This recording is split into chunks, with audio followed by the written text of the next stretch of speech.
This is the Market Your Business Like a Pro podcast, episode 36.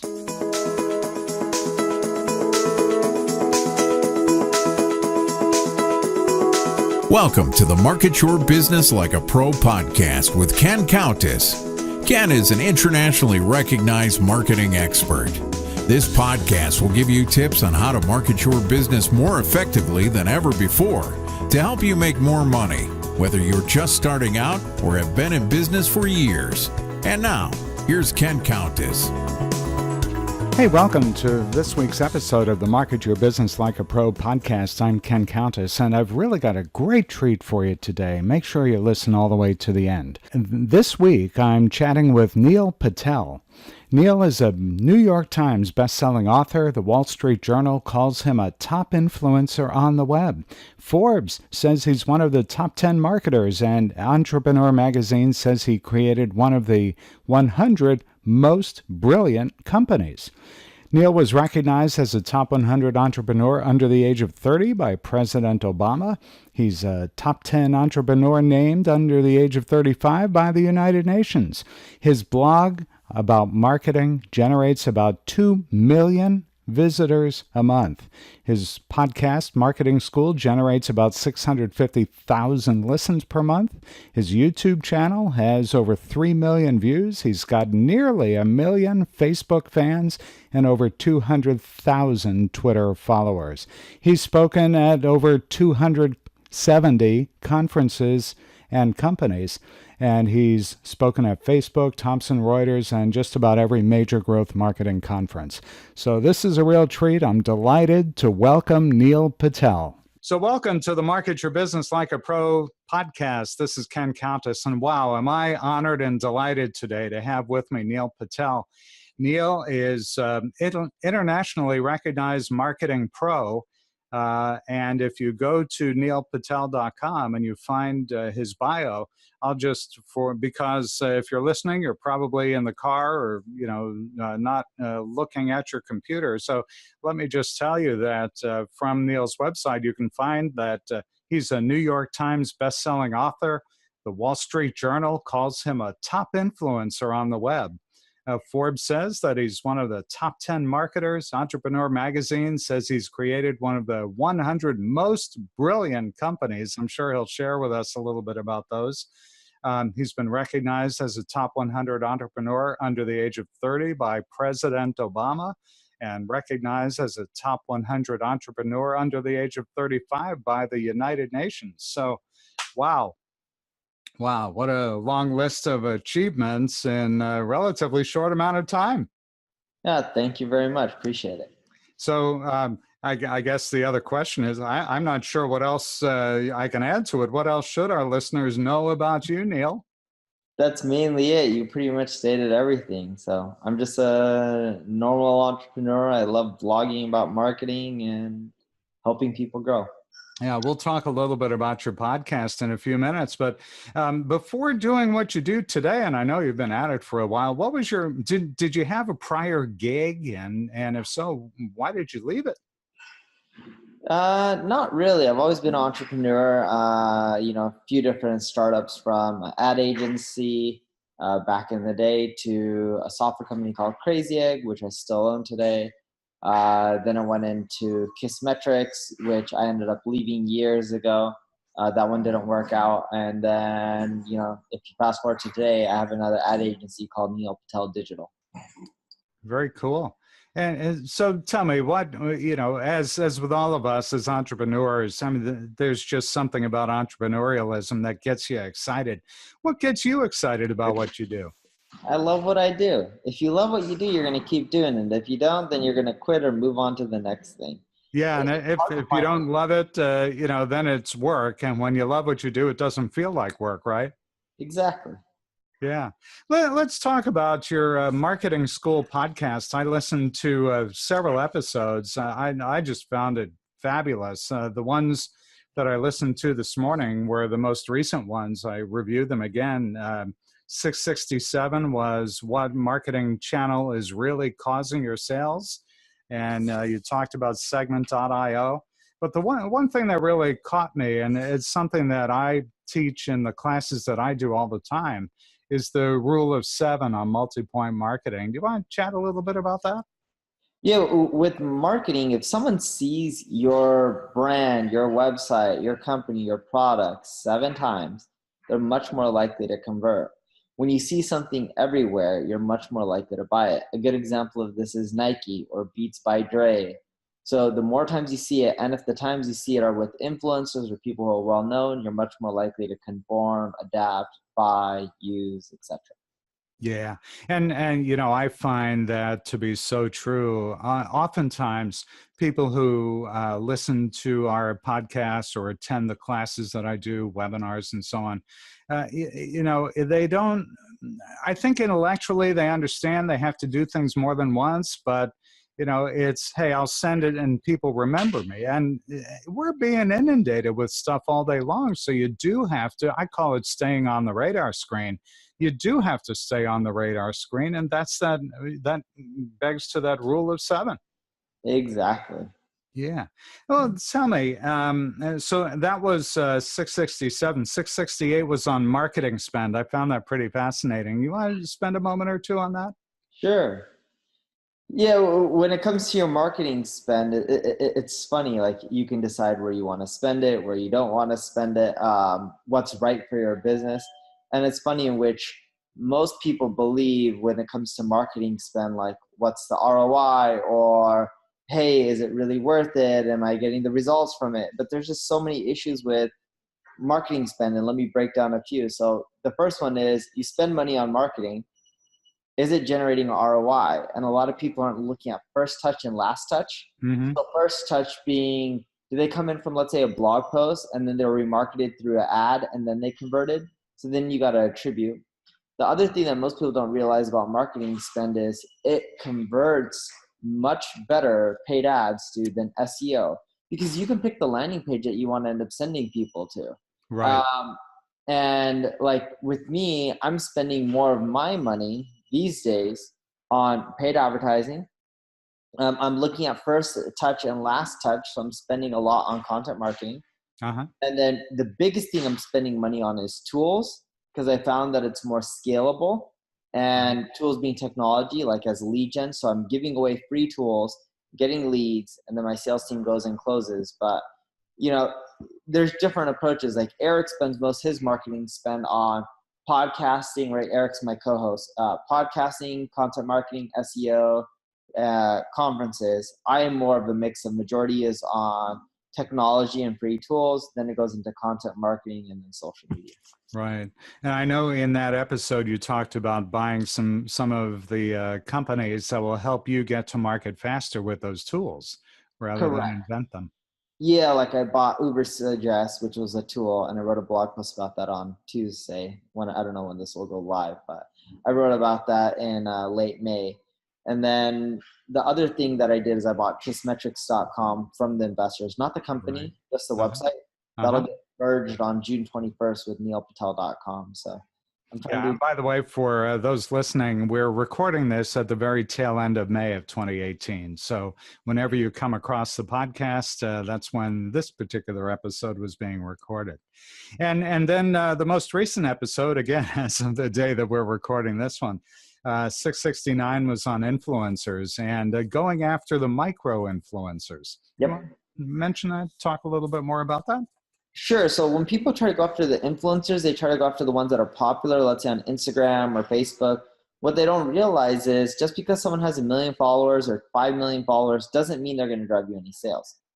To give you the extreme case, let's say someone's a male model or a female model, and they post half-naked pictures or pictures of them working out or pictures of a guy, lifting 500 pounds. Mm-hmm. A lot of people are following them for either A, fitness, or B, just to look at them and because they adore how they look.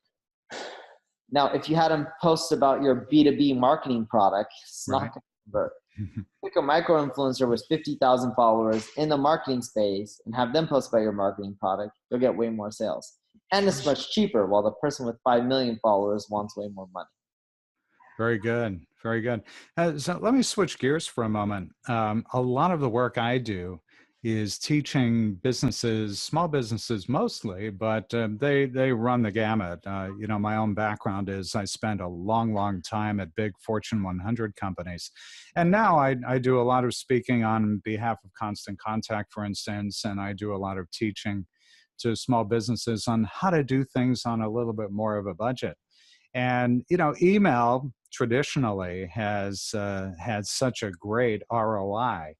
If you talk to the Data Marketing Association, the folks normally are formerly known as DMA, they'll tell you email returns 40 to 1 or more.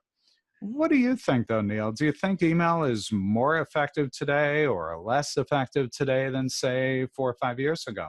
Yes, by far. Email still works really well. It's still a great channel. But there's things like Gmail promotions tabs, there's GDPR, all these things make it harder to get opt-ins. People are drowning in it. They're not opening as much. It's harder to get an inbox. For all those reasons, it's becoming harder to generate as much revenue and profit as you did from your email list compared to a few years ago. Sure. Well, tell me, from your point of view, is there a sweet spot where one kind of marketing maybe makes more sense for some businesses as compared to others? Not necessarily. Or let me rephrase that. Yes, that is true. But in general, we're seeing marketing move to omnichannel approach, in which you need to go after all different channels to do well today. So because you don't know where your audience is going to find you. Not just that, right? It goes back to the rule of 7, which we described earlier. And there's more competition. Right. So 10 years ago, you could just use Google and generate sales. Google's become really expensive from an SEO standpoint and a pay-per-click standpoint. Facebook is also becoming more expensive. Instagram's already expensive. Content marketing's harder and becoming more expensive. Email's becoming harder to get delivered, right? Or getting your emails in inbox and generating revenue through that. But the point I'm trying to make is, because channels are becoming more competitive and everyone's doing these things, you have no choice but to try to do them all and see what works for you and try to go after multi-channels, because you're not going to get the same results that you did 5-10 years ago just focusing on one channel. There's just too much competition. Right. I explored segment.io and Single Grain. Do you want to spend a few moments on those? Yeah, segment.io is a cool tool.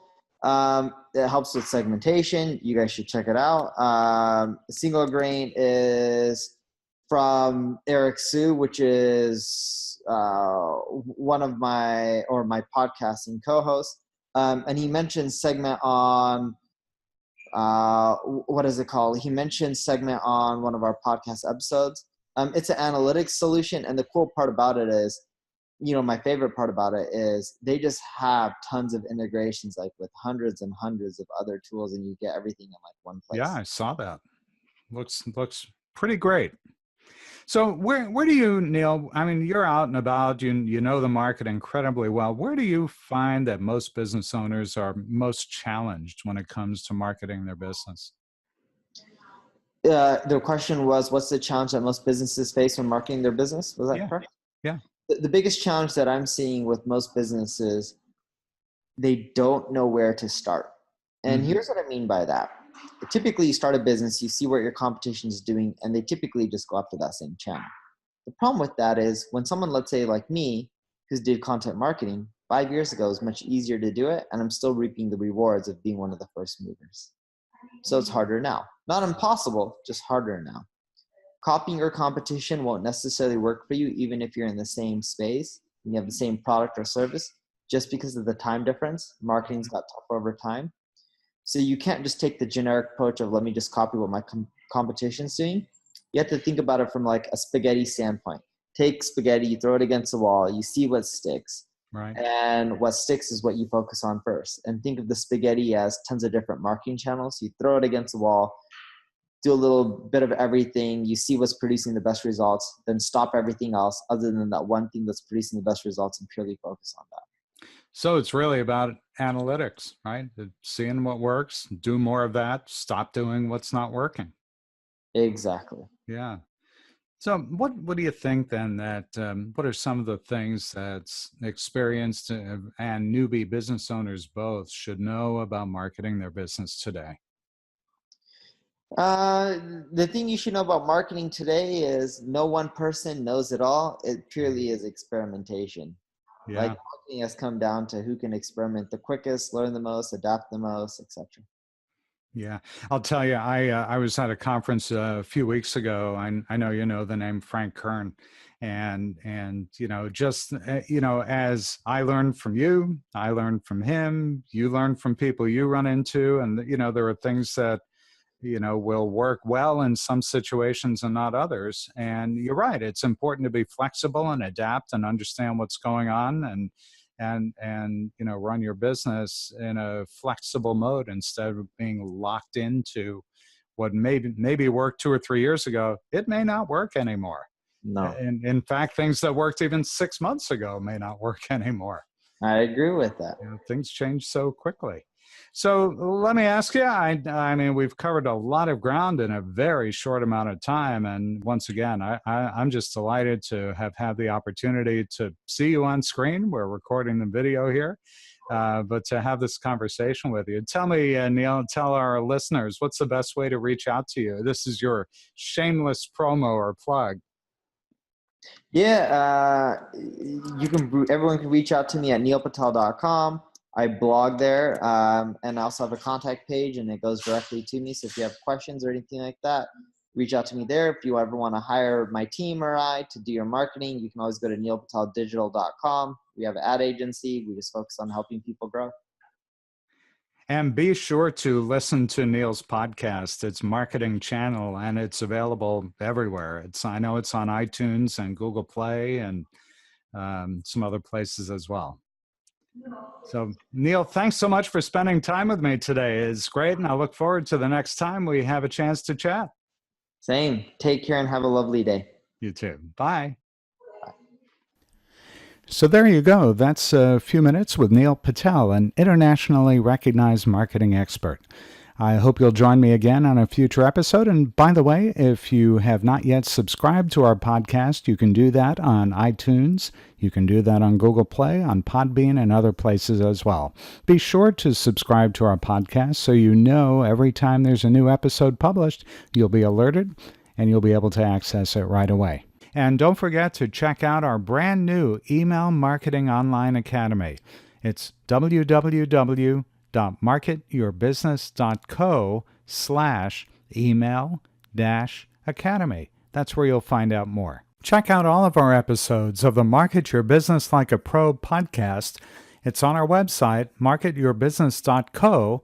Look for the podcast tab, and there you'll find all previous episodes. And while you're on our website, don't forget to check out all the other resources and sign up for our weekly newsletter too.